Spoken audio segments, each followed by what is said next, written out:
Hi, my name's Phil and I like talking about politics, and in this video I'd like to discuss another attempt at Brexit trickery, the Daily Mail this time, as an article claims that someone's holiday to Mallorca was ruined because of an obscure EU rule. No, it wasn't. It wasn't actually obscure at all. And it was ruined because of Brexit. If you want to be pedantic, because the intended holidaymaker didn't understand Brexit, largely because rags like the Mail didn't bother to explain it to anyone. But first, if you'd like to be notified of daily news and politics, please subscribe to the channel. So incredibly quick one, but I think it's rather important, this one. Before I get into the incorrect detail in the article, this is another one of those situations where someone was denied entry to a holiday destination in the EU because their passport was not deemed valid. The passport was still in date, but that's not what the rules say.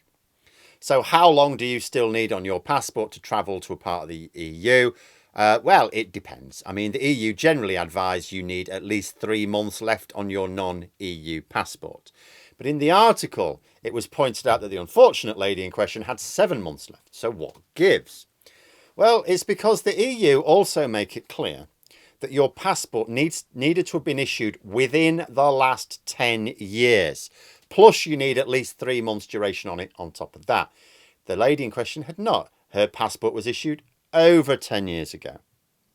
Now, that's the actual EU rule, that your passport must have been issued within the last 10 years and you should have at least 3 months left on it.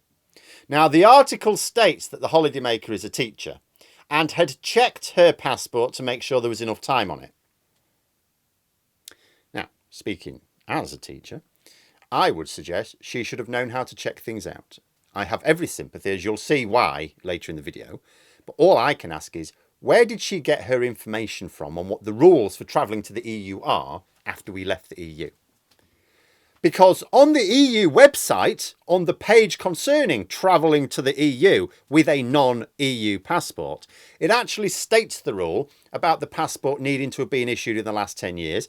And it even puts it in bold for the sort of people who, when they're reading something, tend to gloss over details, which you would not expect of a teacher. Like, it's impossible to miss. So how someone with a supposedly academic background didn't bother to check out the EU website on travel in the EU, as they clearly did not, is beyond me. Where did she go? I mean, I'm sorry her holiday's ruined, but I may have to feel a little sorrier for her students, especially if she teaches them research skills. But the bottom line is, this disastrous block to holiday plans was not down to an obscure EU rule. It was down to Brexit. It was down to leaving the single market specifically, I suppose we would say, which nobody voted for in the 2016 referendum. But it's also untrue to describe it as an obscure EU rule.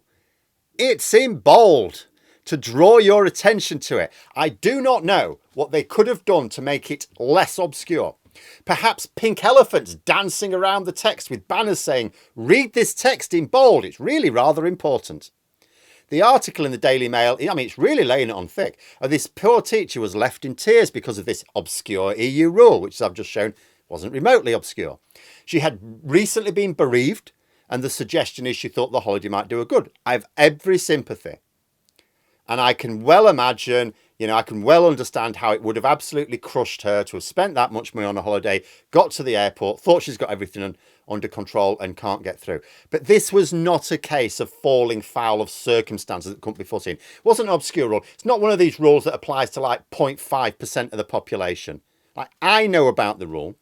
I haven't had a passport for over 20 years. Don't go anywhere. Don't really travel. But I still knew. And how did I knew? Because if I'm interested in the rules on travelling in the EU, as I am professionally, I look it up on the EU website. Oh, where do I think I'm going to get information about travelling into the EU? Oh, will it be on the EU website on the page dealing with travelling in the EU? Yeah, I think that's where I'll look first. Where the hell else would any remotely intelligent person go for that information? Oh, I'd like to check what time the pharmacy opens. I know, I'll go to the butcher's. But the absolute cheek of the likes of the Daily Mail reporting on it. If we were an even vaguely functional society, we would be attacking the paper for ever proposing the source of such heartache. Absolutely disgraceful. But there we are. Those are my thoughts. Let me know yours in the comments below. Hope you found the video interesting. If you did, please click the like button.